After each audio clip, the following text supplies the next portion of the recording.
Hallelujah,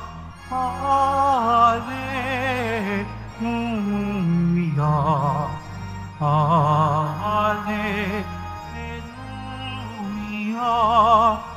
Hallelujah.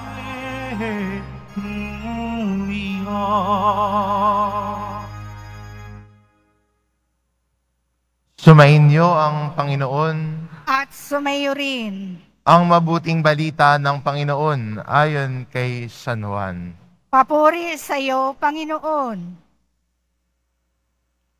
No'y araw ng paghahanda at ayaw ng mga Hudyo na manatili sa krus ang mga bangkay sa araw ng pamamahinga, sapagkat dakila ang araw ng pamamahingang ito.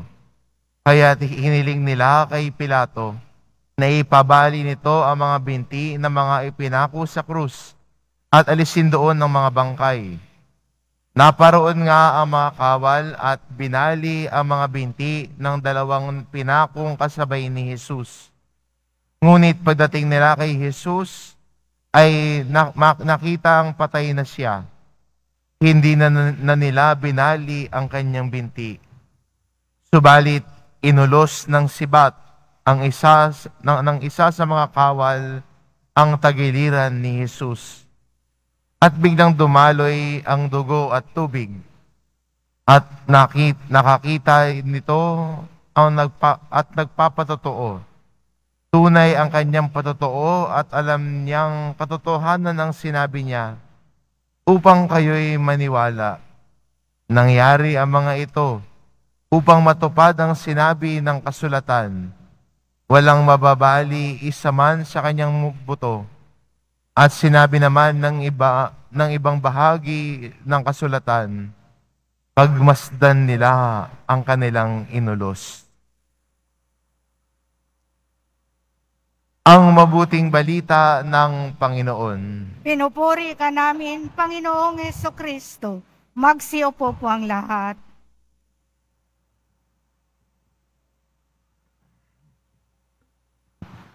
Sa araw na ito ay hindi lamang po unang Biyernes ng buwan na mahalaga sa bawat deboto na nagtutungo sa dambana ng mahal na pong Jesus Nazareno.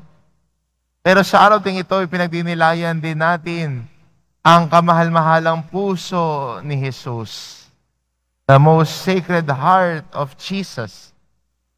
At hindi ba para sa atin pag sinasabi nating puso, ito yung parang nagbibigay din ng kahulugan sa pagkatao ng isang tao, hindi ba? Ang kanyang puso ay busilak. Mabait na tao yun pag sinabihan kang ganon. Ang itim-itim ng puso mo. Pag sinabihan kang ganon, kabahan ka na. Isa lang ho ibig sabihin nun, napakasama mong tao.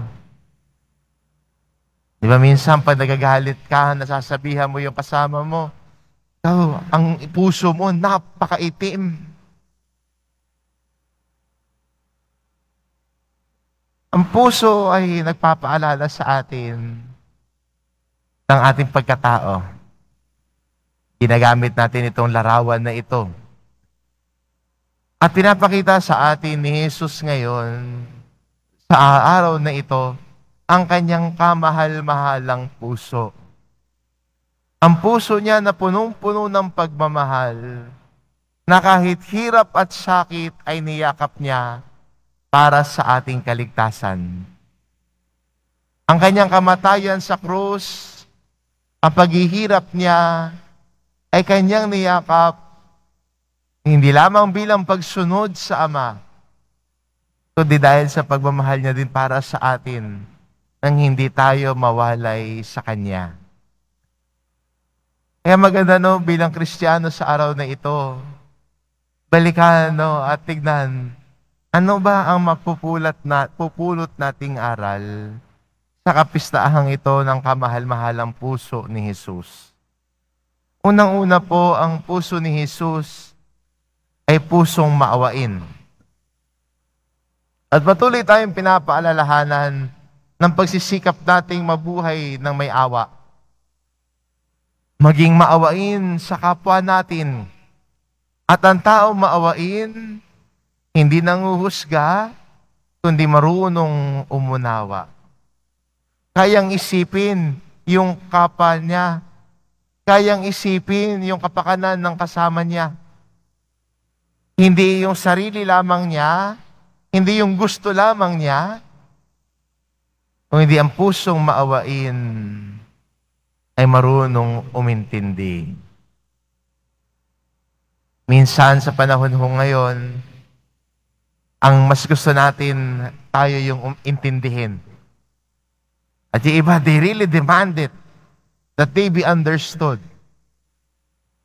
Intindihin sila, pakinggan sila. Pero maganda rin bilang Kristiyano, na sana bukas din tayo na makinig din sa iba.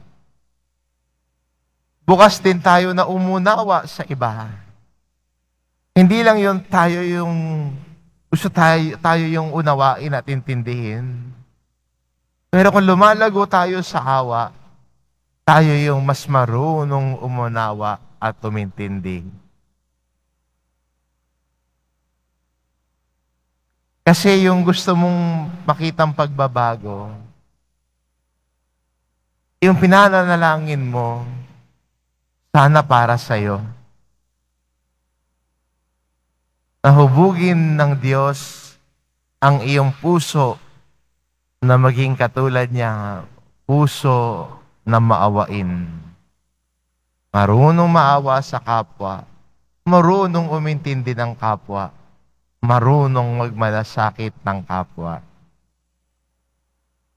Maganda rin po para sa ating Pilipino, pangalawang pwede natin baunin sa araw na ito, ang puso din po ay tanda ng pagmamahal, hindi ba? Kaya hindi ba, pag February 14, sabi niya lang, araw ng mga puso, nagbibigay ng tsokolate, nagmamahal ang mga bulaklak, kumita lang po yung mga negosyante. Dagdag business ho yan, November 14, tuntua sila dyan. Pero at ginagamit nating larawan ay ang puso. Di ba? Puso yung larawan bilang paalaala ng pagmamahal. Pero sa totoo lang, para sa atin mga Kristiyano, ang araw ng puso ho ay hindi ho February 14. Ang mga araw ng puso ay ngayon at bukas. Kasi ngayon ho ay Sacred Heart of Jesus. Bukas po ay Immaculate Heart of Mary. Hindi lang isang araw, 2 araw ang puso. Dahil sila ang tinitignan natin bilang modelo natin sa ating pananampalataya at pinapaalalahanan tayo ng matinding pagmamahal. Si Maria at si Jesus nagpakita ng pagmamahal sa Diyos. Si Jesus ay nagpakita ng pagmamahal sa pamamagitan ng kanyang paglilingkod, sa kanyang pagpapagaling, sa kanyang pagpapahayag ng mabuting balita. Doon niya ipinakita ang kanyang pagmamahal.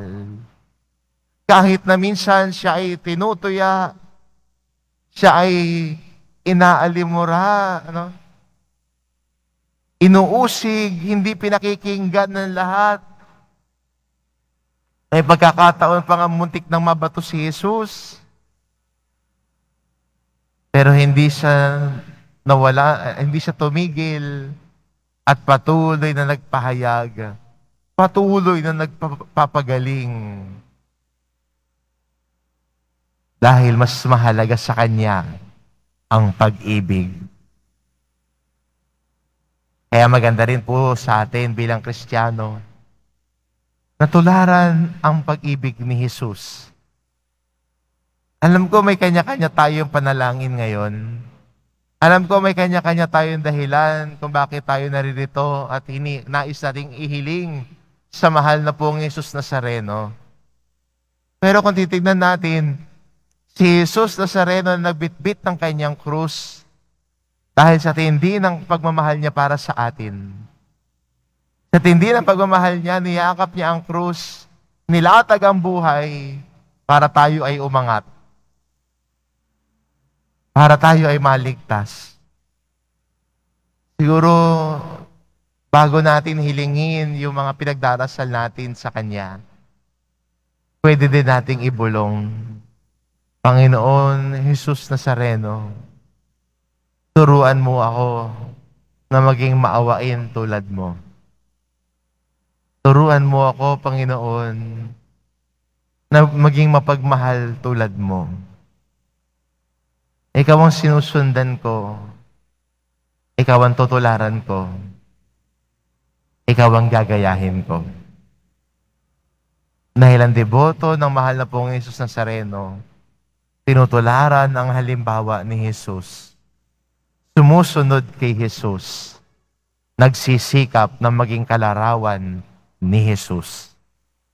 Sana bilang sa atin mga Kristiyano, sikapin natin na maging kalarawan ng awa at pagmamahal ni Jesus. Amen.